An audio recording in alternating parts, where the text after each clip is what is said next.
Coming up on the Branding Deep Dive podcast. There wasn't necessarily a lot of the online marketing that you see today, or the ads that you see today. It was really just the people.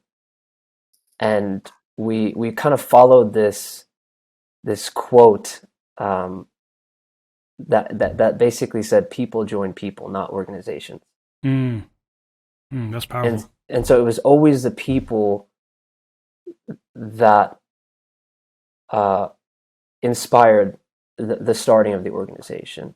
And so we'll find out, like, some guy's cousin over here joined the ALM in Wisconsin, or some guy's friend at Texas Tech knows someone in San Diego. And so that's kind of the way it's worked. This is Ahmed Chima, and welcome to the Branding Deep Dive podcast. If you're new here, this is a podcast where we have in-depth discussions about what brands are doing well to drive customer loyalty and how you can take those principles and apply them to your own brand. In this episode, we're diving into building the first Muslim interest fraternity, ALM. Our guests are Shaheer Ali, Hammad Fazlani, and Bilal Ayub, who have all been a part of the ALM leadership team at different points in the journey. This story of ALM is unique because most organizations spend a long time trying to get visibility and brand recognition, and by the time they get there, they've already experienced the ups and downs of the journey. ALM quite literally stumbled onto the scene with major media coverage from the very beginning and had to learn and adapt super quick. In this interview, the ALM leadership team is extremely transparent about the pros and cons and the thought process behind the decisions they've made. This episode is value-packed for anyone interested in building an organization from the ground up. Now, here are Shaheer Ali, Hammad Fazlani, and Bilal Ayub.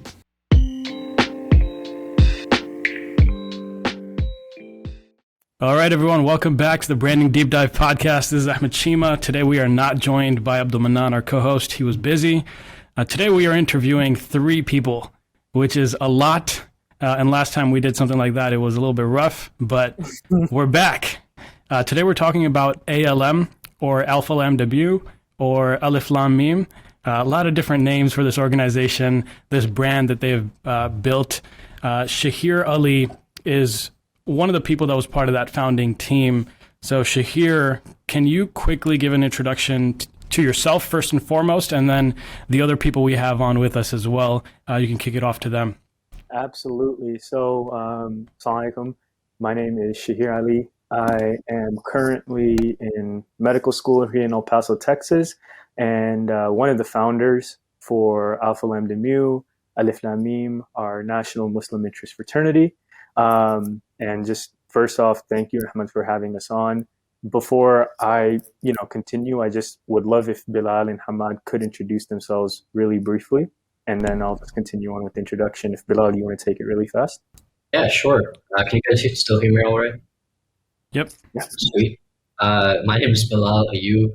I actually studied marketing and entrepreneurship at UTD. I work in tech right now, a little bit further away from marketing.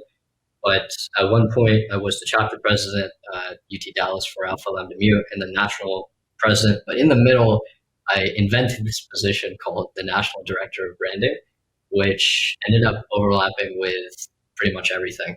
And that's where I spent a lot of my time with ALM.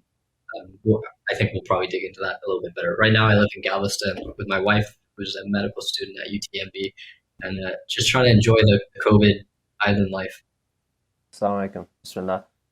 My name is Hammad Fazlani. I studied software engineering, graduated a few years ago.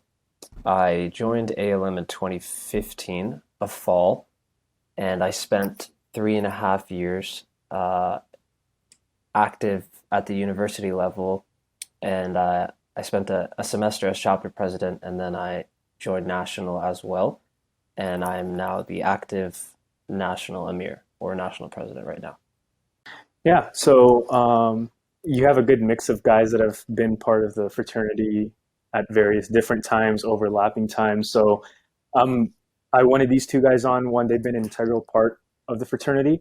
I myself, so after Ali Mahmoud, who was the guy that kind of brought about this idea, I was a chapter president for a couple of years. And then when we were beginning to form the national Council, or the National Shura. I was the president for that up until my first year of med school. So it's been amazing seeing the growth of the organization. So to start off, like, I'm just here to give an intro as to how the fraternity started. These two have been handling it since. I mean, they're the big dogs right now. But just to kind of go right into it, we've told this story so many times, but it's always a nice, a refresher, nostalgic to think about. ALM actually started. I know Ali Mahmoud.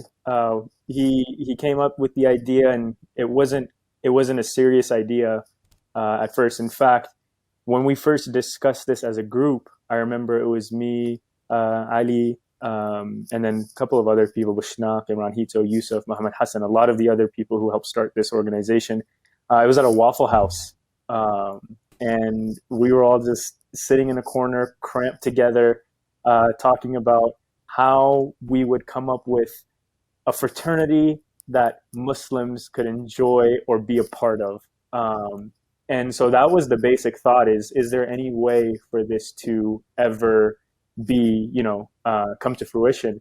And I remember that I don't know. First of all, I don't know why we were at Waffle House, but that was one of the best nights. I mean, it was the beginning of the fraternity. Waffle House is still close to my heart to this day. But after that conversation for about 3-4 hours, we just decided that if we're not going to do this, I mean, who else is? It's worth a try, and that's where we kind of took it off. So that first semester was really just about the guys kind of figuring out what the heck a fraternity is. And to be honest, having never been part of any type of organization like that, being at UTD, which is not a huge, does not have a huge Greek life presence at the time. Of course, now things may have changed.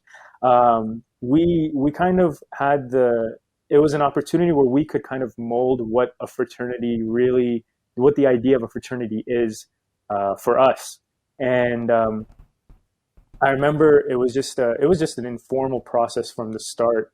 Informal in the sense that it was a bunch of guys that came in and wanted to just have fun on us. We would go paintballing. We would have service, events quite like just on the weekends. We would get together for regular weekly chapter meetings, which what we saw other fraternities doing, and thought, okay, well, they do this, so I guess this is something we have to kind of structure around to keep an organization like somewhat intact. I mean, that's what organizations do. So it was a lot of just learning on the fly and doing what we were most comfortable with.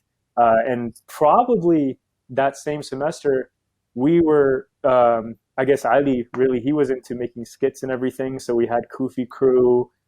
We had just a small, like little video skits that we would try to make every now and then. If you still haven't ever watched Kufi Crew, I would go and watch the one where we're at the masjid and Sharik just comes up and hits.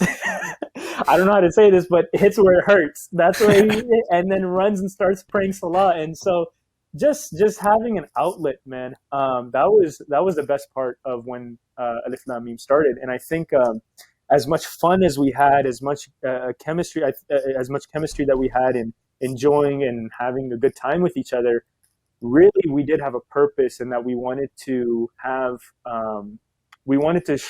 showcase and show Muslims standing for what's right, essentially, and using our brotherhood and the intimate relationships that we had with each other to make a lasting and impactful change. So it was really the rally and protest against domestic violence that kind of took us off. And I remember we had no idea or that we would gain as much exposure as we did. To be honest, we went to stand and denounce or be against domestic violence, and we went all wearing kufi suits and everything in order to show a fortified, unified response from as members of the Muslim community in Dallas. And honestly, after we had some really fruitful discussions, and that's kind of where we started getting an idea of hey, this ALM thing, this can actually work out, and it might be something that could go for a while, that could last for a while, just because the response that we got, people asked, so do Muslim, like, what do Muslims, how, what's the difference in, what does a Muslim believe in, or basic questions like, just the signs of appreciation that Muslims came out and stood, because in a whole crowd of people wearing shirts, pants, whatever, we wore suits and everything, and that got questions asking us, why are you dressed like that, or why are you in a suit right now? And a lot of it's obviously inspired by Nation of Islam, Black Muslims as well, seeing how they would come out as a unified, as a unit, and really stand up for what they believed in, their principles. But we wanted to we love the idea of unity. We love the idea of coming in like that. So that's where we kind of took off. And then from there, man, like, ALM grew. We started off at UTD. I remember that first semester, UCSD Cornell hit us up, and we kind of started expanding. And those guys are still, alhamdulillah, part of our fraternity, national fraternity today. And I will let obviously Hammad has more details on how much we've grown. But yeah, we've taken off since, alhamdulillah, and things have just been going at their pace, honestly. And it's been a great experience. Real quick, I just want to hop in. So just so we have some context for the audience, sure. Can you give us, like, what year was this when this was started? So Alif Lam Mim, and sorry if I obviously I left a lot out, but Alif Lam Mim was started in 2013, February of 2013. And then when was the domestic violence protest where you guys started picking up? Was that 2013? Yeah, it was that same year. I don't remember specifically when, but it was around that time. Yeah. Gotcha. Cool. So I know we were going to give it to Hammad, but I want to interject here, because sure. I think one of the most common questions, and I'll give this one to either Hammad or Bilal, because of your titles right now. I know Shaheer's probably out of the game for a little bit, so I'm going to send this your way, whichever one of you guys wants to take this. But one of the most common questions that I'm assuming you guys get is, what's the difference between this and MSA? So if you guys can touch on that, like, how are you guys different from MSA? All right, bismillah. So MSA and ALM.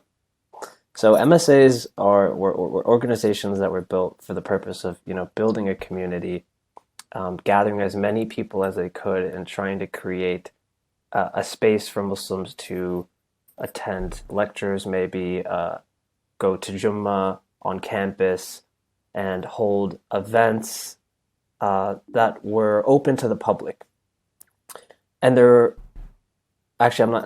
that's pretty much what I'll go to the extent of MSA. And then ALM was established for the purpose of creating these deep relationships with the guys, relationships that most people don't really have today, or have ever experienced this concept of brotherhood or akhuwa or fraternity, and that requires that exclusive aspect, that in order to be an individual who has these deep relationships, not only with one or two guys, but with 20, 30 guys, with 300 guys nationwide, and in order to be Muslim or non-Muslim, but an individual who believes in the Islamic values and commits to wanting to be better, it's a lot deeper work that it requires, and time that it requires, and individual relationship building that it requires.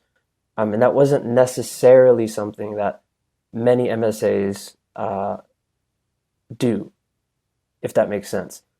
Mm-hmm. And so you're right. This question comes up all the time, and a lot of times when there's a student interested at a university in opening a chapter, and they want to expand to different members, they always get that backlash. Like, why are you making an ALM? There's already an MSA, and I'm not really sure how that came about, because the reality is ALM and MSA have always complemented each other. And ALM has always been an institution that's supported the MSA.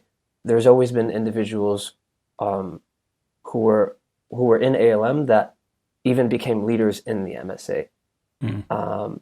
And I can tell you in my own experience, like through this process of this concept of building men based on the Prophet ﷺ, having fun, instilling these values that aren't compromised through the common stereotypes of fraternities where drinking, partying, drugs, hazing, all that type of stuff, creating this environment of growth makes like people, it became an influential thing. People were influenced by it. People were inspired by it. People would get like I'm sure this happened to Shaheer and Bilal as well, but sometimes different organizations would come and be like, hey, can we get some ALM guys to go do this for us? And be like, boop, boop, boop, boop, boop. And then there's a few guys there, you know? And this isn't only on university campuses.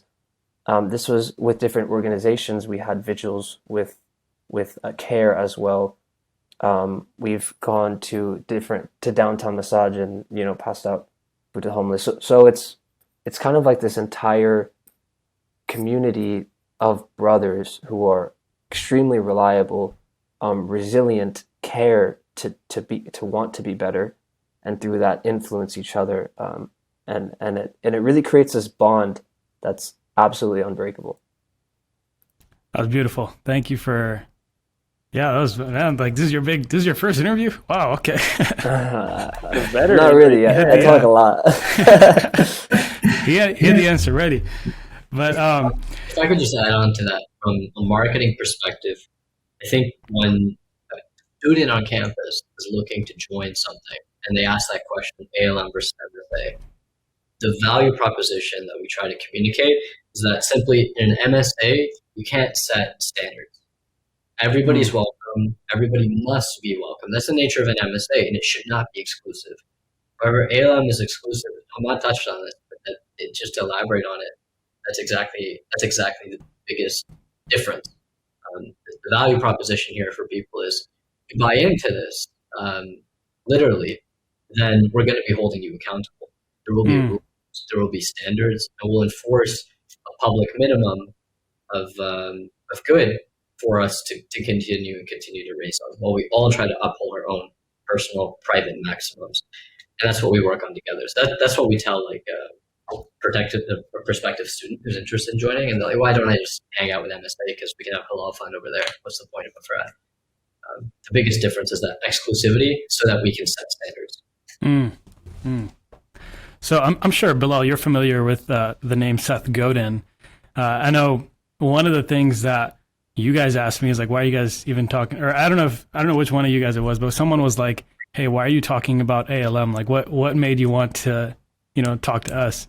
And one of the definitions Seth Godin uses for marketing is the act of making change happen, right? And so this organization, from what it sounds like, is really dedicated to changing individuals. And so that's what drew me to this, is like, how do you create a movement from scratch, from Waffle House, to actually a group of people, all across the country that are striving to get better, right? That's marketing, right? So next question that I wanted to actually field to Bilal, because he in the chat, he mentioned the actual date. So looks like the rally was on March 24th, 2013. And then you said you guys got tokenized hard. Can you just touch on that a little bit? What do you mean by that? Yeah. First of all, before I forget this thread, you mentioned something almost offhandedly, that like real marketing is that taking this idea, understanding what it is, and broadcasting it into a movement. I used to think that at one point. I no longer think. Oh, wow. What do you think now? It would be easier to explain in a timeline. But first, I can start by answering this question. So in the early days of ALM, when this all started, that was 2013, February. In March, the rally happened. So immediately things went viral. Somebody snapped a photo of Shaheer looking ridiculous and holding this poster. I don't remember who Shaheer holding the poster, someone else, but these guys were holding a poster that said Muslims against domestic violence. And we talk about this sometimes internally, that maybe that was a mistake. And we have to talk about that openly. And the reason why it can hurt our brand and hurt our mission, and sometimes cloud that whole thing up and causes a loaded conversation with people at the outset. I'm talking specifically with Muslims.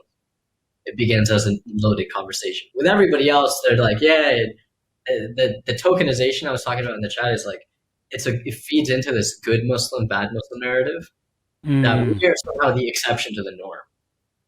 We're against domestic violence. So look at these guys. They're great. They wear suits. They're wearing this Western clothing, looking sharp, and they're against domestic violence. This is what America is all about. You come here, you forget your culture and your identity, you assimilate, and these are the good guys. The rest, all the other Muslims should be like you. And but don't you think? Yeah. Sorry, don't you think the exclusivity of the organization plays into the tokenization? In what way? Since it is an exclusive group, it's easier for people to say, be like this small subset of like how many, I don't know how many members you guys have, but be like these people, right? Doesn't it make it easier for Absolutely. But the tokenization from non-Muslims is actually not the concern here. The big concern is, what is this brand perceived as by Muslims in the community where most of our work begins? Because then you could see if a Muslim sees this, and you'll see if you look at these news articles and you see comments from Muslims, some of them are like, I don't think they should have done that. And there was a Tumblr post, I'll just call it out, it happened, calling us out and really deeply critiquing. It went very in depth. I don't know who wrote that or if it was ever public or anonymous, but mashallah to them, because they went in depth critiquing why what we did was problematic. And it calls out some of those things, because to non-Muslims now we're just making it harder for the rest of Muslims to clear this bar of being like the good Muslims. So you're absolutely right. The tokenization, everything plays into it. So for Muslims, we now start sometimes when they think about that as the first thing, that publicity, it looks like we're looking for it, we're seeking it, we're trying to play into a stereotype for publicity. That wasn't the intention at all. You can actually hear it if you wanted to go viral. I bet No, I think that it caused a lot more attention than we were ready for at the time, to be honest. None of us had organizational, like we're starting an organization from scratch. I mean, the guys are 19, 20 years old, most of them coming into this, but again, in the beginning, there were two things that I look back now, which I think were good, that came out of it.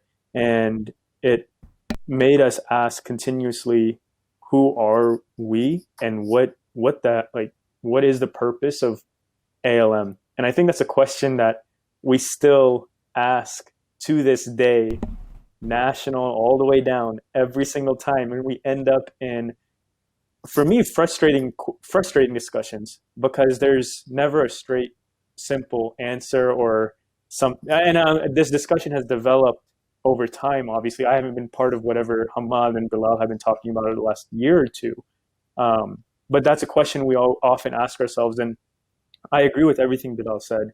Just because starting off with that much publicity, it kind of put us in this, I think that we set ourselves up to almost have to answer the question like, oh, so you guys go to protest and do this and that's it, right? And really, we're just over here trying to go to, we're just trying to figure out, well, we don't really know if that's what we want to do. And it almost put us in this position where now we have to do this. Are we supposed to do this every time? Is it something that we're supposed to? And honestly, now, I mean, just this conversation here, I think for 3 years, we would always ask ourselves, okay, so there's this protest happening. Is ALM supposed to represent, themselves here, or what is the level? What do we represent? How much of the Muslim community do we represent? And what will be the response, and what will be our message conveyed if we go to this or attend this or partake in this? And I think those questions we weren't necessarily ready to answer right off the bat, even though we thought we knew everything we were doing, to be honest. One thing you mentioned, and I can't recall. There was something you said I wanted to respond to directly. I'll come back to it when I remember. But as of now, I think it was good for that to happen, in the sense that it really pushed us to ask ourselves, all right, where are we headed from here, and what's our direction? I really like the direction this conversation is going. It's getting real nuanced, and I was not expecting this, to be honest. So thank you guys for shedding light on that and being open and transparent with the decisions you guys were dealing with. And so we have listeners that either are already starting their own organizations and are kind of already running, but they're not really as big as, or have gotten as much publicity as ALM has gotten. You guys have been on New York Times, Huffington Post, ABC, like you guys have been covered everywhere. We're not right? a huge organization, just so everyone knows.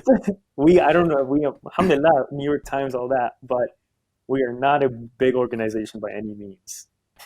Yeah, so for the people that are listening and are starting out, if Bilal, Hammad, you guys can touch on some of the decisions that you guys walked through. You guys already did a little bit, but like when you are looking at decisions you make, are you now looking at it through a different lens than you were when you were first starting out? And how do you kind of make sure you're staying on brand with the decisions you're doing? So like, for example, with the, protests or whatever it may be, like we're starting, you guys send people to Alim, right? Right. So that's one of the things you do. Like, how do you like vet things to do versus what not to do after publicity versus before publicity? Sorry, let me clarify this question.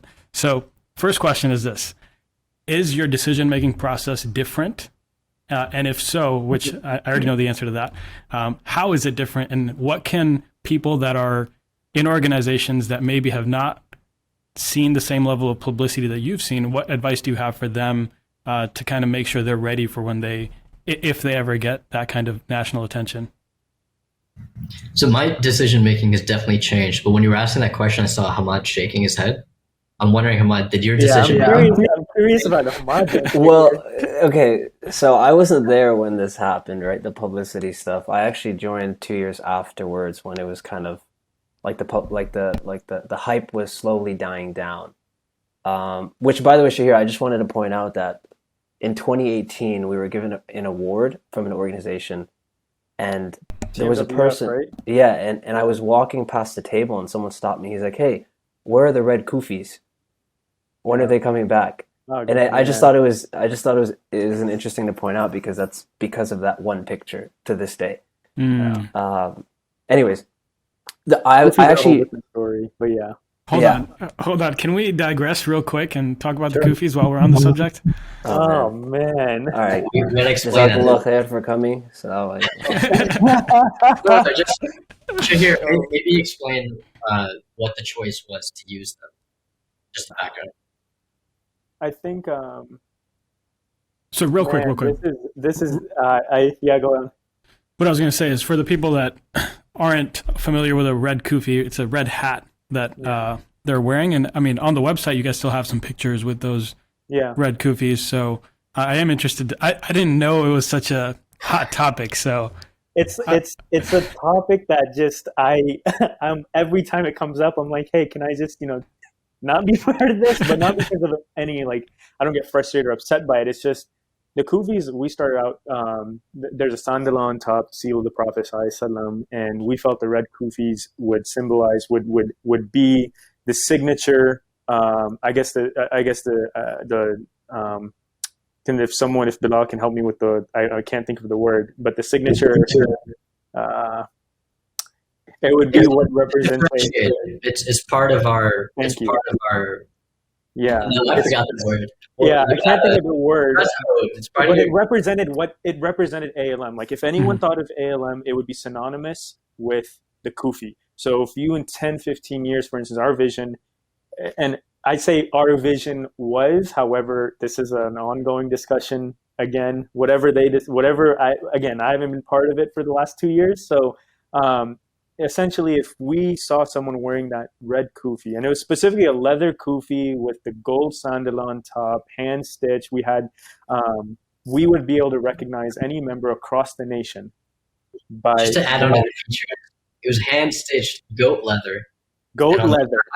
It's burgundy, not red. Yeah, and it was specifically exported or shipped from Indonesia. At first, California.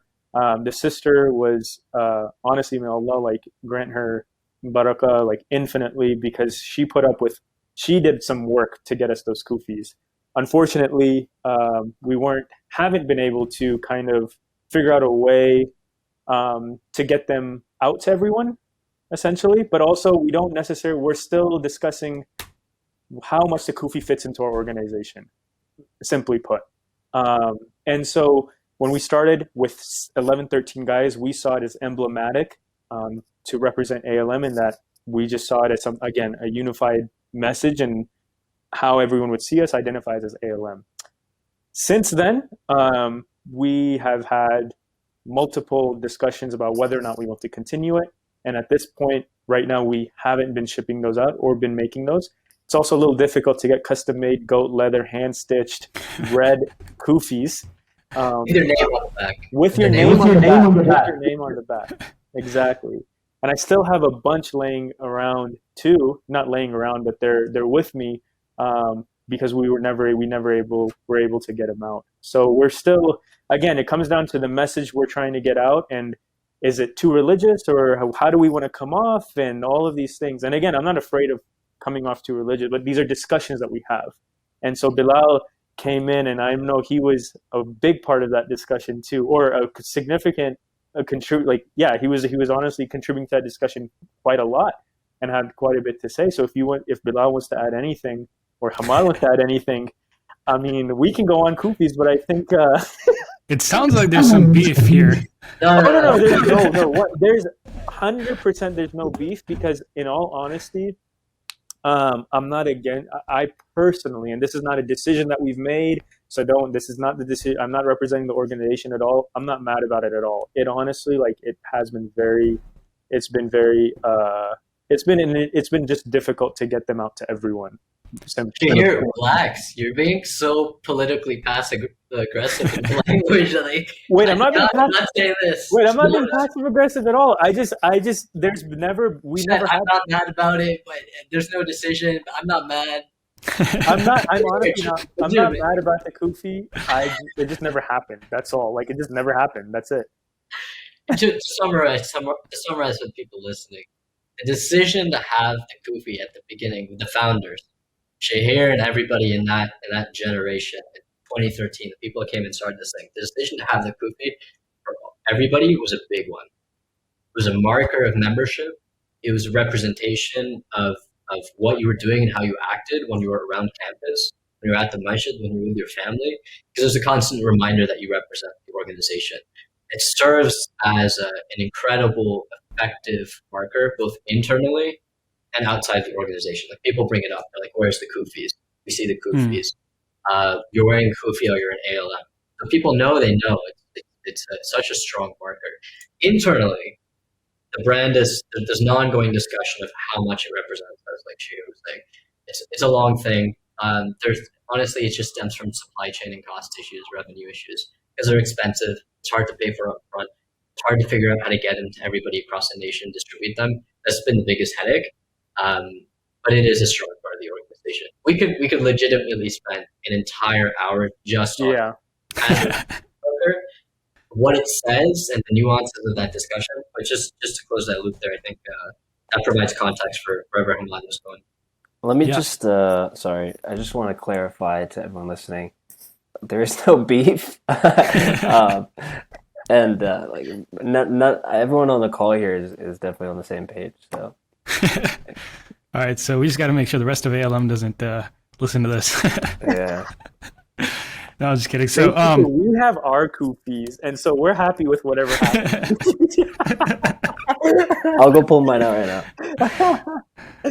So one of the things that for the audience that I want to just highlight here is that, Apple had the same thing when they were marketing the iPod. They made a deliberate decision to go with the white headphones, right? And if you guys remember the ads back in the day, it was just a silhouette and you saw a white headphones, and it was symbolic. And they also, to this day, I just bought a Mac Mini, they send you those stickers, right? just to really stamp that I'm an Apple guy, you know what I mean? So these symbols can be very powerful, and you can see that they've, 7, 8 years later, they've had repercussions, and people still associate the red kufi with this brand just from a couple pictures. That's powerful, man. That's So what I do want to touch on here is like the branding strategy you guys have worked. Now the other complications aside, I think it's a really cool thing you guys did. Now, next question I have for Hammad actually, I'm really interested to see, and then what I'm going to do is kind of come back to Bilal and Shaheer to kind of touch on this. Like right now, currently, I want to see what is it that draws people to ALM? Like how do you get new recruits? Right. And then I want to kind of contrast that with Shaheer's first class of people that joined, like, of course, the Wallfell House story. We know those initial people, but like, how are you? Is it any different or is it the same thing as what I kind of want to get at? So, Hammad, how are you guys? I have a recommendation. Can we combine that question with the previously unanswered question of how did your decision making about brand change? I think that'd be a perfect way to answer both at one go. You're a genius, Cut man. off a little bit, Bilal. Can you repeat that? I got you. So one question earlier was, and that's what you started asking before we got into the whole discussion. How did your decision making change between when you joined ALM and now, of how you decide what ALM does, the actions, representation, what represents the brand, and how do those impact marketing activities? Simultaneously, how has what draws in new recruits changed, and how's that changed? That makes sense. Okay. Yeah. Okay. I'll do my best to answer this from a marketing perspective, although I think Bilal would be better for Just that. forget about the marketing. I'll take Okay. that. Okay. All right. Great. So when you first asked that first question, I interpreted it as just the decision making in general for the organization. And the way that I was looking at that is it's been 7, 8 years now, but we're still kind of in this startup mode of the organization. And so a lot of the things that we're doing on the national level is still creating certain processes or creating and trying to stabilize certain parts of the structure. So that's kind of the way that I was interpreting it. And at the chapter level, it was similar when we were at the chapter level a few years ago. It was kind of just creating all of these things, trying to test what worked, and trying to move forward at the same time. And so that's kind of how. And then 2 years later, when I joined in 2015, the way that we kind of it was really the person, the individual, the way that they carried themselves, what they represented. It was literally like when you joined ALM, you had that stamp on your head that you were ALM. Everyone knew you were in ALM. Even if you didn't necessarily wear gear, people knew. And so the way that those individuals carried themselves, the way that we would host events or those public events or CS in service events is kind of what would influence people to want to join. And that mixed with some word of mouth, it wasn't necessarily a lot of the online marketing that you see today, or the ads that you see today. It was really just the people. And we kind of followed this quote that basically said people join people, not organizations. That's powerful. And so it was always the people that inspired the starting of the organization. And so we'll find out like some guy's cousin over here joined the ALM in Wisconsin, or some guy's friend at Texas Tech knows someone in San Diego. And so that's kind of the way it's worked and kind of works today, if that makes sense. And Bilal will definitely, Shaheer, go ahead.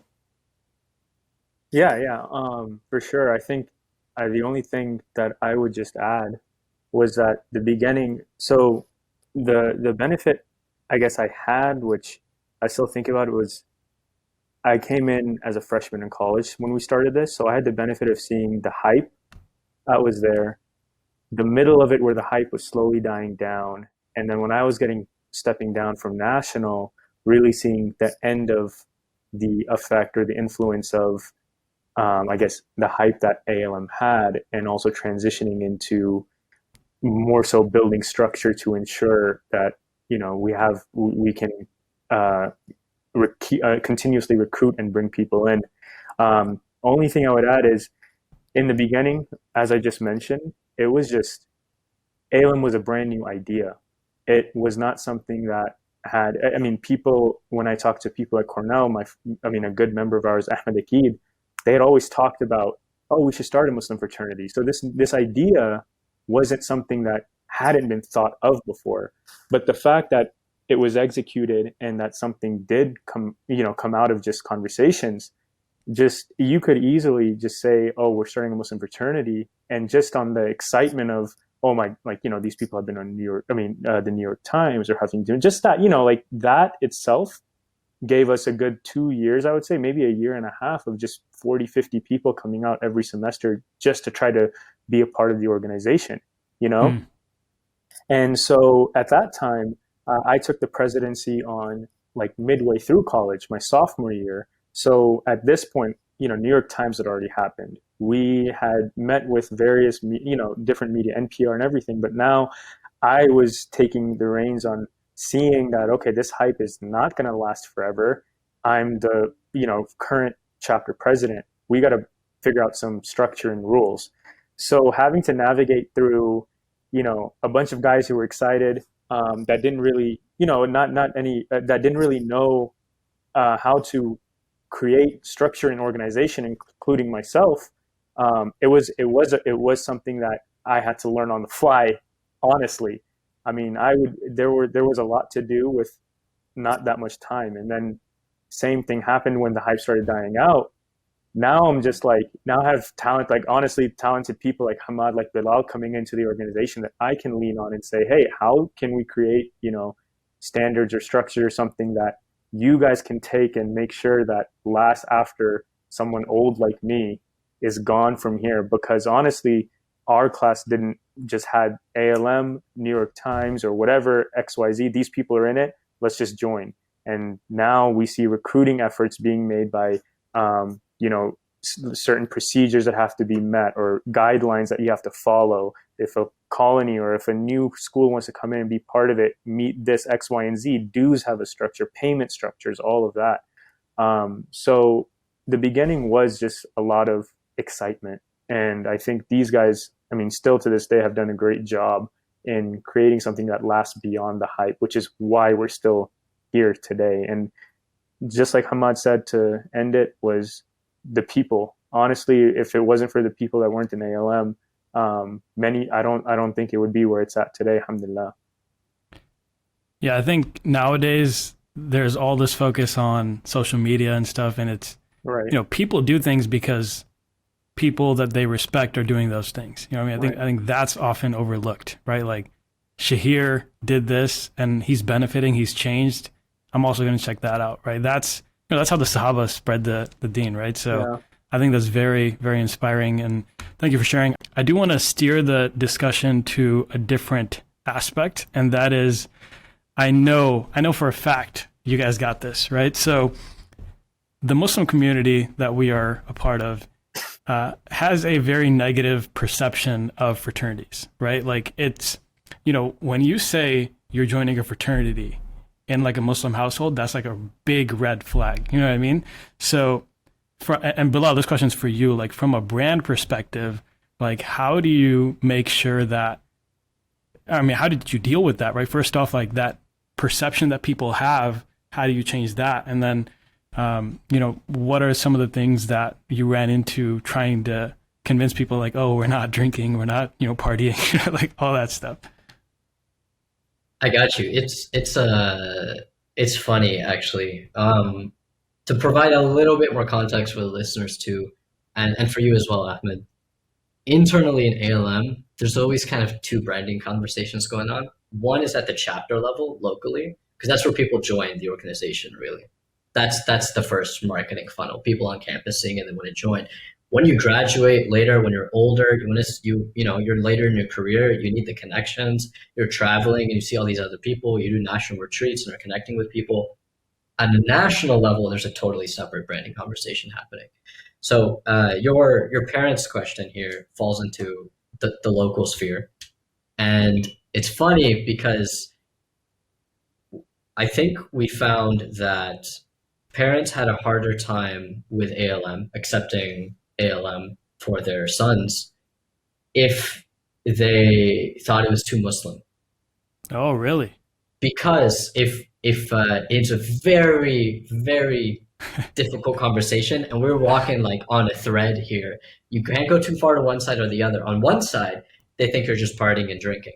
Mm. And then how do we brand that on the outside, on an absolute surface level? It's by changing the conversation. We say Alif Lam Mim more often in the conversation instead of saying ALM. If we say Alif Lam Mim with parents too many times, and then we say it's about the brotherhood, it's a Muslim brotherhood, then they get a totally different idea in their minds. They're like, I don't know what my son is joining. I don't know who these guys are. So we're constantly between those two. Does that make sense? Like the ones you're screwed either way. And the way you deal with it is we understand deeply what do our parents actually want. They just want to know who our friends are and how we're spending all this time outside of the house, late at night, not with them. What are we doing? And we find ourselves in a courting process with parents actually. When it's really difficult, we'll say, oh, okay, you're having trouble with your parents getting down with this whole thing, no problem. What major are you? You pre-med? We got 4 other pre-med guys here. We got one who just got accepted into this top medical school. All of them are going to come to your parents' house next week. You're going to have dinner. You're going to talk about medicine. You're going to talk about how awesome this is. And then then the parents are going to be like, oh, mashallah, my son is with these guys, great influence. And that's all they want. That's hilarious, man. That's I didn't think that would be a concern, but now that you kind of give that context, it makes sense. Yeah, you don't know until you call it out. On Right. one hand, you're a raucous fraternity. On the other hand, you're a Muslim brotherhood, and parents don't know what that means. We had I just remembered now, I'm not going to name who it was, but I remember we went to go pitch the idea of ALM to someone, to another entity, and it was a Muslim board, and they legit, they were like, oh, this is Alif Lam Mim, they're starting a masjid on campus. And we I was so confused when I heard that, and that's just to add on. That's hilarious. It's difficult. I'd like to tie this into, you mentioned Seth Godin earlier. I ran off because I was trying to grab one of his books from my bookshelf. I couldn't find it. But I read his blog like every couple of days. I've subscribed to that feed, and I love them because they're like 200, 300 words max, and such deep insights. Just a couple of days ago, he posted one called like, who are you really? That was the name of the post. Like, and who are you really?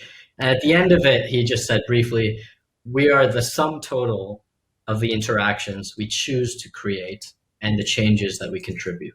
Oof.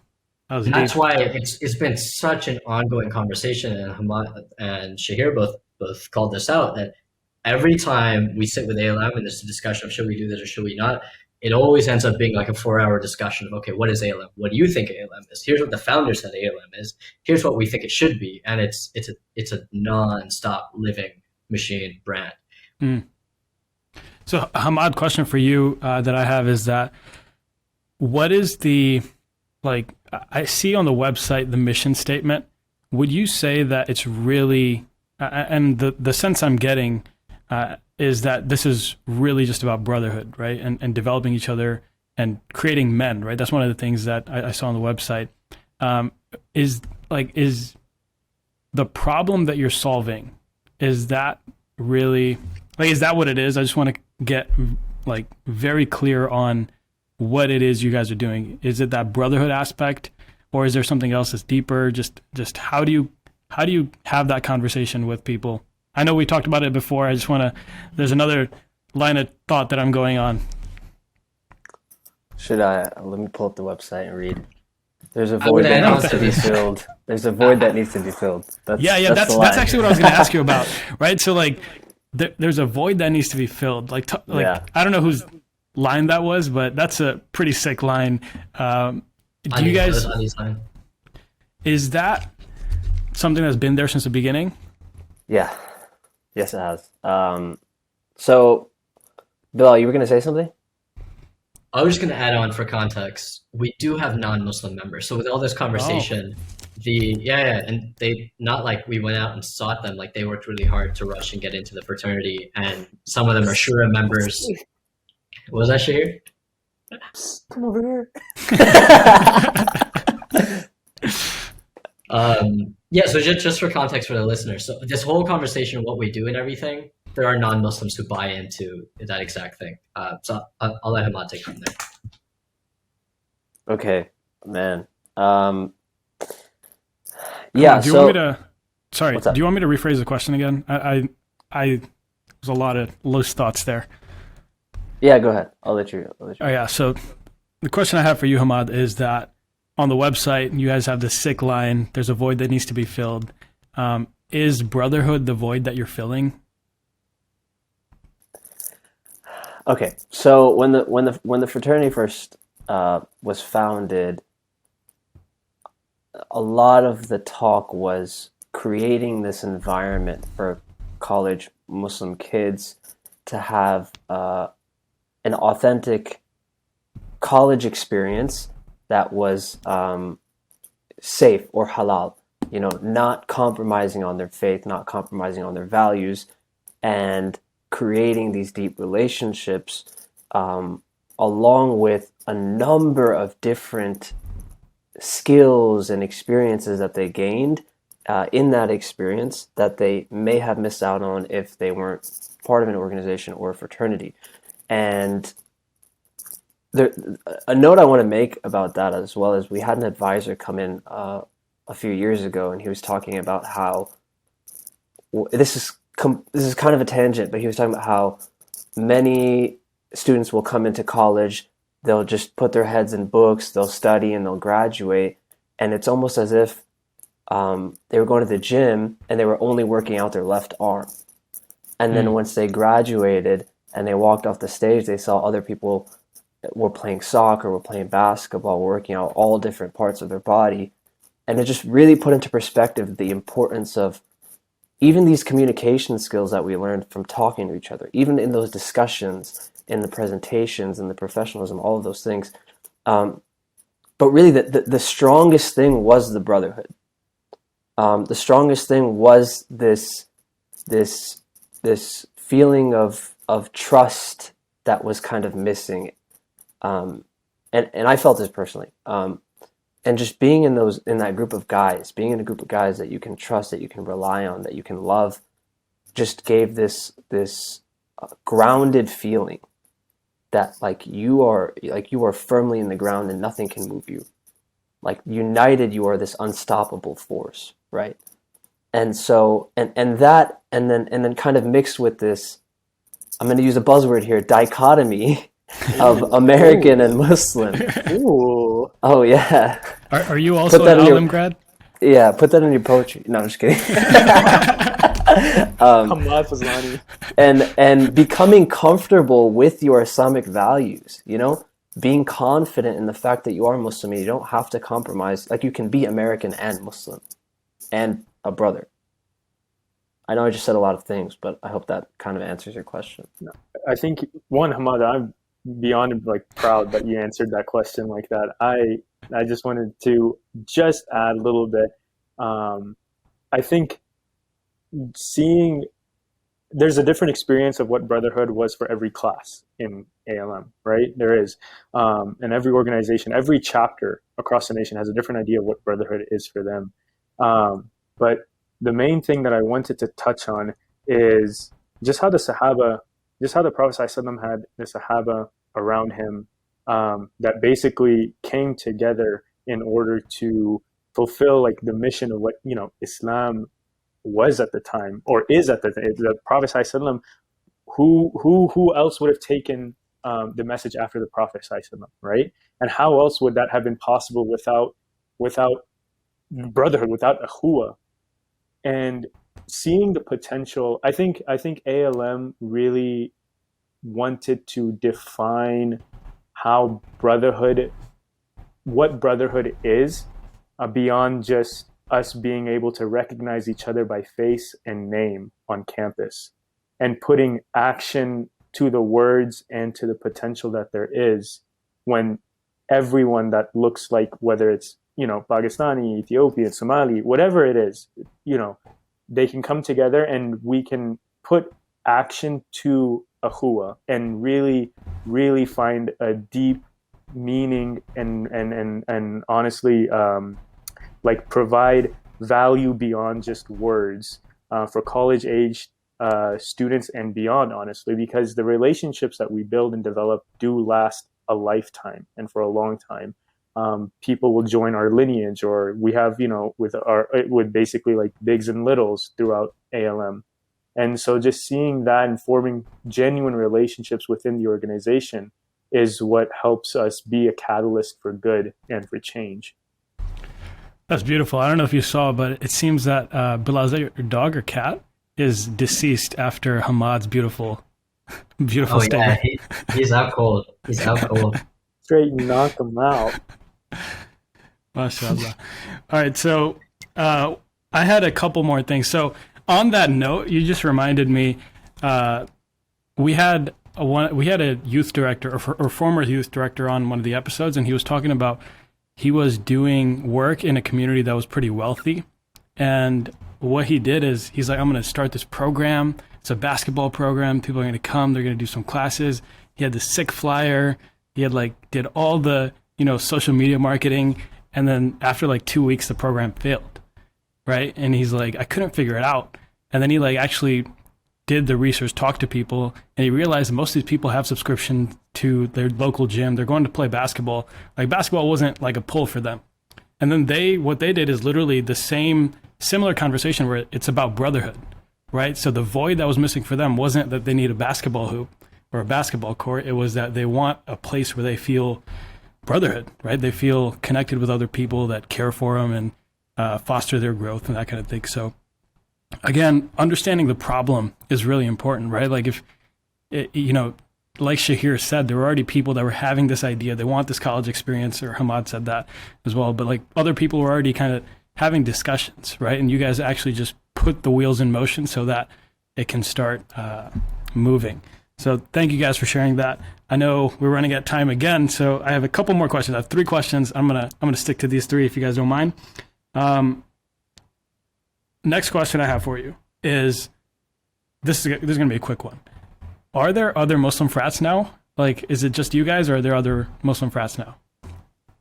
Not they're aware of. We would love some competition, but there are. Okay. Thank you. Yeah, I was wondering because I feel like people would have tried to copy the model. You know what I mean? Especially after you guys are getting your there time should pressed. be more Muslim fraternities that aren't ALM, to be honest. So I think that's definitely necessary. You need different color kufis. You can't take red. Red's already taken. Get some blue. So the other thing, Bilal, I wanted to ask you is actually about, I don't know if you had anything to do with this, but, Hammad, actually, can you step up a little bit so you're in frame? So the logo here is a sandal, and then you have the letters. I want to know the decision behind the red and yellow, and just the actual sandal as well. Just if you could walk me through the design choices there. That's all Shaheer. That happened before my time. So the specific logo that Hammad is wearing, I did vectorize and clean it up and make sure the lines were nice. That was me. But the actual sandal and colors is all Shaheer's time. I'm gonna be honest with you on that one. I genuinely can't. I'd have to go back because I do not remember. I cannot recall right now. So it's been a while. The important lesson here is that sometimes we put in, especially people like me that are a little bit familiar with design and stuff like that, we put too much emphasis on the colors. It really doesn't matter. No, there definitely was a really long discussion about maroon and gold, but that was 8 years ago, and I cannot recall. Do you think if you guys picked other colors, it would have been a big deal? No. I mean, you know this about branding. Have you seen Craigslist's logo? They're a massive company. Have you seen their website? The design, the interaction, it's terrible. Have you seen the website for what's it called? Berkshire Hathaway?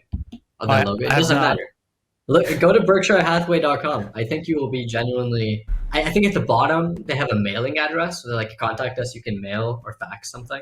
That's insane. I'm pulling it up right now.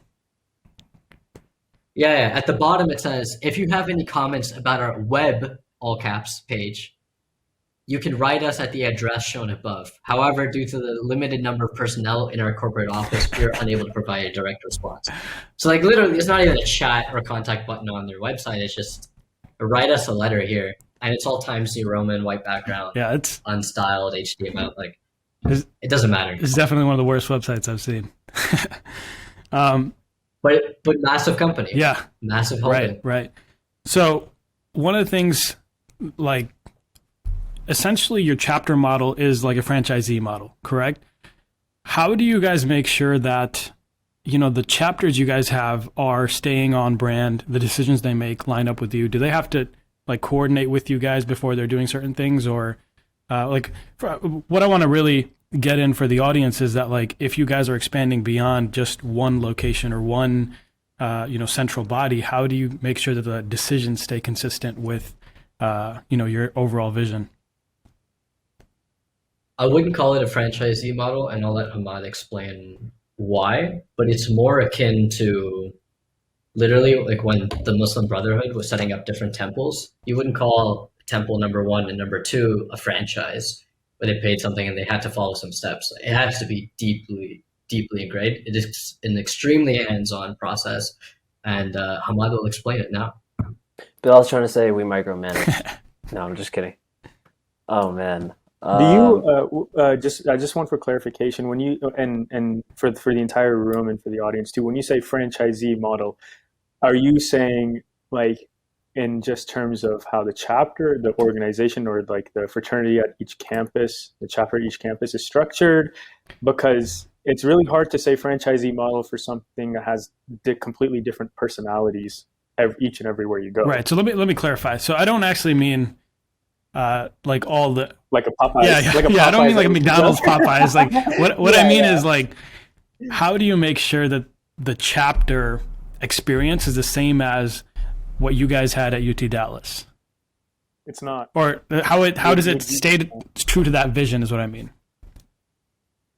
I'm not saying it has to be the same experience, but like, or what is that decision, right? Like, walk me through the discussion. Ahmad? Ahmad, are you comfortable answering this? I'll do my best, and then you can just we can definitely help out. So like Shaheer said, it's not the same, and what he means by that is the people who start every chapter and the people who join every chapter have different personalities. So the way the culture is, maybe even the way sometimes the leadership can be, could be completely different from one chapter to another. But at the end of the day, they do follow a similar chapter structure, and they do follow that public minimum that Bilal talked about. We are a group of men, and every single individual at every single chapter represents ALM nationwide. So I, sitting in this chair, despite my role, if I was a normal member, because really there shouldn't be any difference, I represent, in every action that I do, I represent every single member nationwide. And really just understanding that is sometimes enough. But establishing that those standards and those values are the same throughout. It's those Islamic foundational values. If that, go ahead. No, I really like that response, and I think Bilal's going to have stuff to add as well. That's essentially a really good way to look at it. Only thing I would add is we have whenever every chapter, whenever someone contacts us and wants to start, there are certain minimums that each person has to meet. We do have a small committee that's essentially a colony, like essentially that helps develop the colonies, which is before you're officially recognized as a chapter, you're considered a colony. So there is a process you go through for about a semester and sometimes 2 semesters to ensure that you can keep up with basic tasks, attendance, being able to hold regular chapter meetings, just, what makes what keeps the structure. But in terms of the personalities, in terms of the decision making, aside, and that's a work in process itself, we have leadership retreats that we've had in the past that we try to work through in helping develop the qualities that a person in a position of leadership in Alpha Lambda Mu or Alif Lam Mim should have.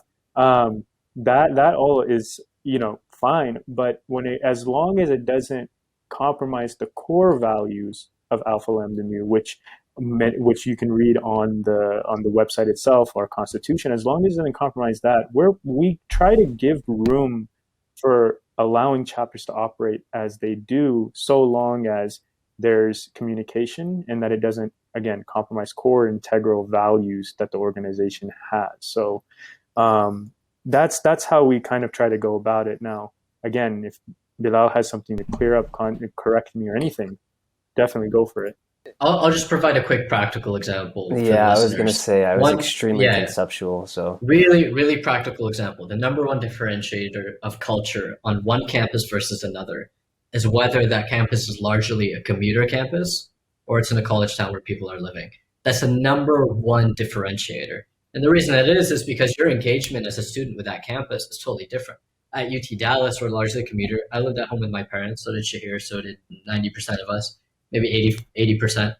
And driving home from your parents' house to meetings and everything just has a completely different context of what you need from that brotherhood, what you expect to get out of it, your time commitments, how it helps you as a student, and what your lifestyle as a student really is. Now, when everybody lives on campus, for example, totally different example, Lubbock, Texas.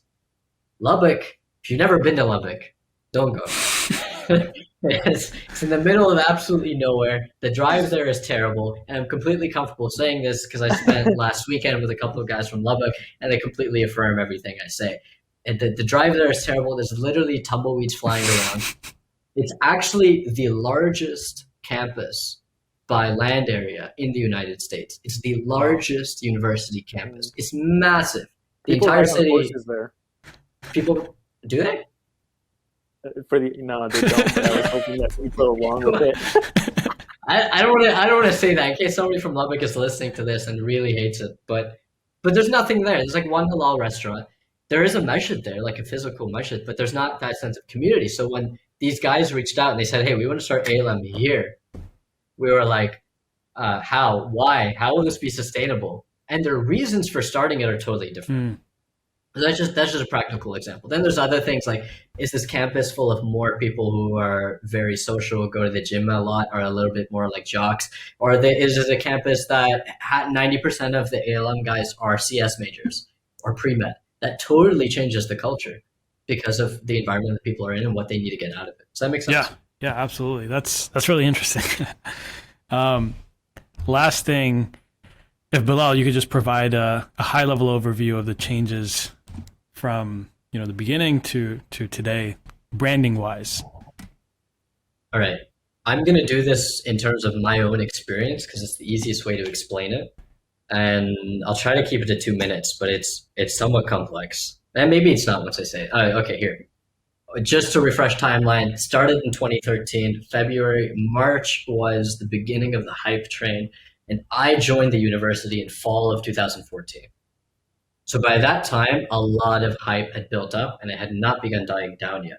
So when I rushed, I intended to join the fraternity and start going out to the events in the rush week process to meet people. Everything that was going through my mind was just hype, hype, hype. And what does that really mean? I know it's weird, but like you saw the coverage and you're like, you want to be part of this. We don't really know what we're doing, but you need to be part of this. Part of that was my own naivety as a freshman, thinking like I'm going to be a part of something, but having no idea what that means. And that was it. That was what got me in. That was my buy-in. There's hype here. This is going to be a big deal. It's going to have a lot of publicity, and wherever it goes, I want to be on that train. However, from the beginning, the one thing that has been consistent, that hasn't changed for me, is when I was introduced to the fraternity, there was an incredible focus on intergenerational thinking. There's always a focus, whatever the mission was, whatever people's reason for joining was, whatever that background is. Everybody in a leadership position always said to the people who were joining and coming in new, this idea was always passed down with a tight chain that we're doing this not for ourselves, not for our sons or daughters, not for their sons or daughters, but generations from now. We're not thinking in terms of what are we going to do in our 4 years as university students, but what are we building in terms of an institution for decades, for 100 years, for 200 years. And that was the line of thinking. That has always remained consistent. Now, what we actually accomplished there has changed several times.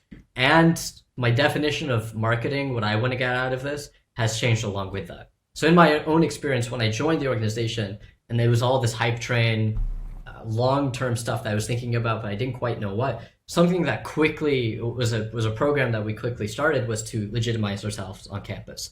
Because to be a fraternity on campus and to be able to be on other campuses, you have to be a part of what's called a fraternity council. And there's several of those. One of them is called IFC, the Interfraternity Council. Another one, for example, is the Multicultural Fraternity Council. And the Multicultural Council is where a lot of people thought ALM fit in as a Muslim organization, but we're like, that's problematic to begin with. We don't want to brand ourselves as Islam as a culture and had that whole thing to deal with. And by other fraternities and sororities and the campus administration in general, anything in multicultural was seen as slightly lesser of a fraternity or a sorority. It was slightly lesser.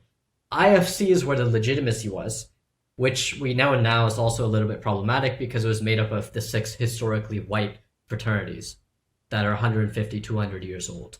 And that has a totally different legacy behind it of why that was created. But anyway, we went for that. And when we started the process of pitching this in front of our campus administration, representatives from other fraternities and sororities, from the Greek life directors, all of those folks, we had to sell them on why ALM needed to be on campus and why now. And why should it be a legitimately Greek fraternity with Greek letters and have budgetary things that come with that and our flag with all the other fraternities and the student union and all that sorts of stuff? Why was that? And a little bit of background, there's beef amongst fraternities to bring in other fraternities because they feel like you're cannibalizing their target market. Like there's only so many guys on campus who want to join a fraternity. So if any other fraternity, everyone ever wants to join this campus, we all together vote and shut them out. And they actually tried to do that. But the way we sold it to the administration, which made the overriding rule, my understanding, if anybody from UTD administration is listening to this now, my understanding is what we said is we're actually going to increase the target market. We're actually going to increase the Greek life on campus because we're going to be inviting people who had never previously considered joining Greek life in their campus experience. These are people who don't even really know what a fraternity is about, that rush week exists, that you have to pledge for a fraternity and become a new member, and you have meetings and you have to dress up and you use Robert's rules in meetings and it's very organized. People don't know these things. So when the Muslims were joining, when I was joining, I didn't know that it would be so legitimate and so structured. But that's how we sold it to the campus. At this time, my mind as still kind of young, naive freshman, sophomore now is still all about how is this going to be a big movement? And in that national sphere, that national conversation, my idea of marketing, of what we need to sell ourselves on is we're going to be a movement for good. It's going to be like the Nation of Islam. We're going to be fighting for social justice. And indeed, we began getting invited to these dinners that were happening within the Muslim community with big donors for other organizations. We had this focus on activism and how we can work with organizations like a beautiful one in North Texas is Faith in Texas. Beautiful organization. We began working with them on how can we train our organization to actually be community organizers. How can we do voter registration drives where every single ALM member is always registered and votes in every single election across every single chapter? How do we organize and structure that? And then we started to do vigils in 2015, jumping forward like exactly a couple years, and now I'm a sophomore and then a junior. What happens in February, just 2 years after the founding of ALM, is now everybody thinks of it as hashtag R3 winners. Dia, Yusor, and Rozan were shot in a hate crime, and they were students, they were young, and it really, really resonated with other students. We held this massive vigil on campus. We were organizing it. We had our own members and leaders speaking there. And after that, we hosted other vigils for what was going on in Syria at the time. And unfortunately, that's still going on and hasn't improved. We started talking to organizations like ISPU. about how we can collect data on the problems that impact young Muslim men. How can we fund literally research studies to get this data and put it out there? So all this stuff sounded amazing to me. For me personally, this was what ALM needed to be, what we needed to do. Everybody's got to register to vote. We've all got to be committee organizers. We have to have trainings. We have to have a data focus. We need to work with other organizations. We need to fundraise millions of dollars. But what was everybody else thinking about the time was, hey, I'm a student. I want to have fun. I need to build my career. I need to learn what it is like to grow. And that's when my thinking started changing. It's like, I thought this was the marketing push and the brand that needed to happen, but it wasn't. And it wasn't until legitimately, I think, like the last couple of years, we've really started to synthesize these growing pains where I tried, that was when I was in a leadership position, I tried to communicate all this stuff, and it took me some time to realize this is not where everybody else is. And this is not actually where we need to be as an organization. We're doing the wrong stuff. And today, I think where we are, and that's really a failure, Ahmed, of internal marketing. At that time, we weren't doing any external marketing. If you look at our social media, it's been dead for years. Publicly, it's been dead for years, because then we spent a lot of time trying to figure out, okay, internally, how do we communicate this brand? How do we process this? How do we sell people on these ideas before we actually try to push anything externally and say, oh, we have 100% voter registration rate within our fraternity. No other fraternity can claim to do that.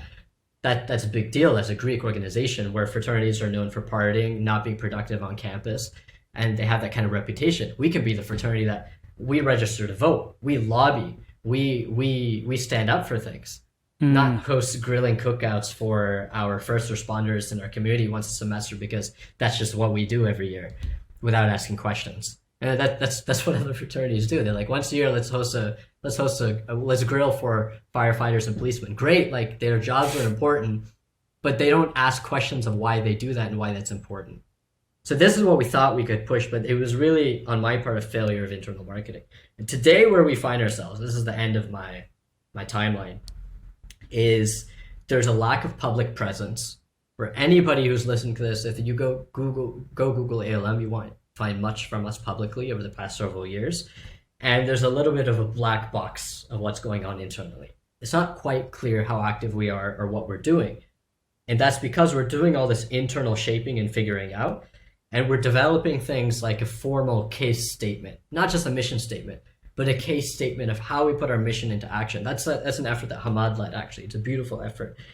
And now we're building partnerships, we believe, with the right organizations. We're building partnerships with Alim, where we send leaders there every year to understand, as Hammad said, this dichotomy between Muslim and American, and how to understand it, and how to understand really why those things should not ever be separate. Like, I'm wearing a Muhammad Ali shirt right now, and at his funeral, Dr. Jackson, if for the listeners, if they don't know, who's a principal scholar at Alim, the American Learning Institute for Muslims, Dr. Jackson spoke at Muhammad Ali's funeral, and he said Muhammad Ali KO'd this idea that Muslim and American are two separate things. Nobody can look at Muhammad Ali and say he wasn't American. He's the most American sportsman who ever existed. You think of him, he's like the American boxer. Who's the boxer ever? Who ever lived? It's Muhammad Ali, and he's American. And you can't say his name without having a direct association to Islam. You can't do it. So there's this idea has been KO'd. So we're sending people to organizations like Alim that talk people through these questions and ideas so they can have this long-term intergenerational focus. And at the same time, we're trying to address the ideas of what it really means to be a man. And we're trying to, I believe, what our new value proposition is sincerely is, we're the only organization that exists today that teach Muslim men how to be men. Because by and large, specifically in the immigrant Muslim community, this doesn't happen. You don't learn from your parents of what does it mean to be a man right now and how do you deal with that. There are problems like emotional availability, which we don't have great examples for in the immigrant community. There's problems like mental health, which have stigmas in the immigrant community and just amongst men in general. And these are real issues that need to be understood and addressed. And so we work with organizations like Qalam, based out of Dallas, to teach us and hold multiple seminars of like, here's what it means to be a man. Here's how we workshop and walk through this. And all of this is happening internally, man.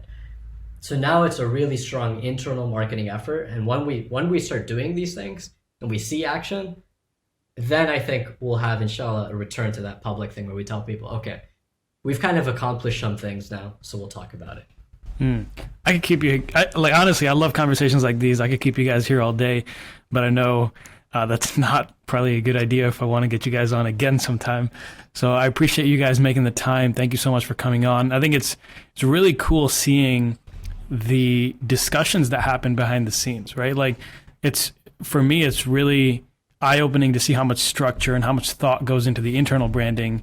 As you did, I did kind of look into a lot of the ALM stuff, and I did see that, recently haven't really seen anything, right? Like I was looking at their YouTube page and the Kufi Crew videos and stuff like that, but that was like years ago, right? So like recently, it's interesting to see how these discussions and what's the reason behind such a delay, right? And so really, really grateful for all you guys, Bilal, Hammad, and Shaheer, for coming on. Thank you so much. I hope we can do this again sometime. Is there anything you guys wanted to touch on real quick, or are we good to close? No, Jazakallah khair for having us, man. One last thing that we always do, it's like a branding deep dive tradition, is we ask the guests what their favorite brand is. So if you guys can just quickly, and it can't be ALM. On the spot. Let's see. All right, so we'll go. Let me do the order. So we'll do Hammad first, Shaheer next, and then Bilal last. So Hammad, what is your favorite brand? What's the first brand that comes to mind?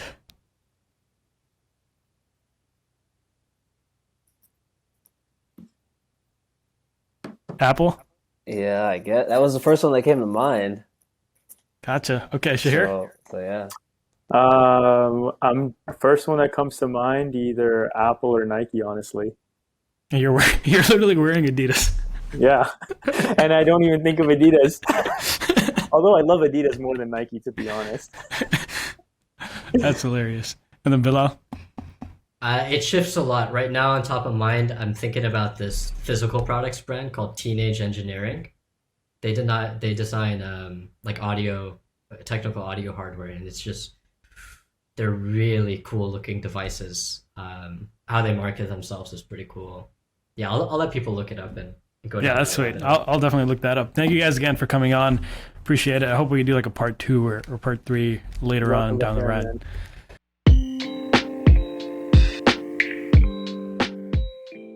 Wow, that was a really fun discussion.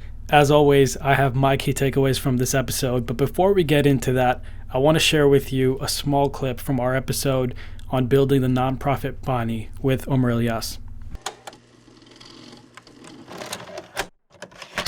And that's even like anyone that volunteers, we can't pay anyone.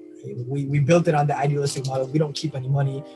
Everything is directly for the costs of making these wells. There are no salaries for anyone, and so we could do is, me, myself and like 3 or 4, myself and the 3 other co-founders are, one of them, Sunny, works at Microsoft, the other one works at KP Morgan, the other one works at Ascension.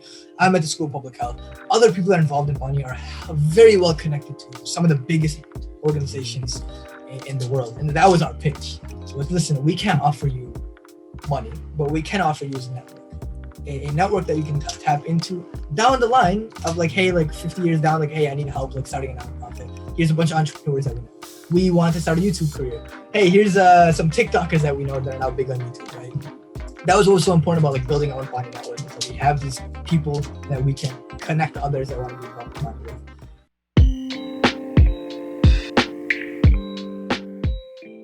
If you enjoyed this episode with ALM, I am confident you will also enjoy the Bani episode. Check it out wherever you're listening to this podcast right now. It is episode number 10. Now, here are my key takeaways. Number 1 has to be the amazing quote from Hammad, and that is, people join people, not organizations. Rather than spending on ads and focusing on reaching new people, if you focus on developing the team that you already have and the people that are already bought into your mission and developing those people, these will be your brand's best ambassadors. And number two, something that Bilal mentioned that I feel like a lot of founders and marketers go through, and that is that oftentimes there may be a disconnect between why you think your target audience is coming and joining you versus what they're actually coming for. It's really important to listen and understand what is bringing people in and build for those gaps there. That is all for this episode. Thank you so much for listening. We will see you next time.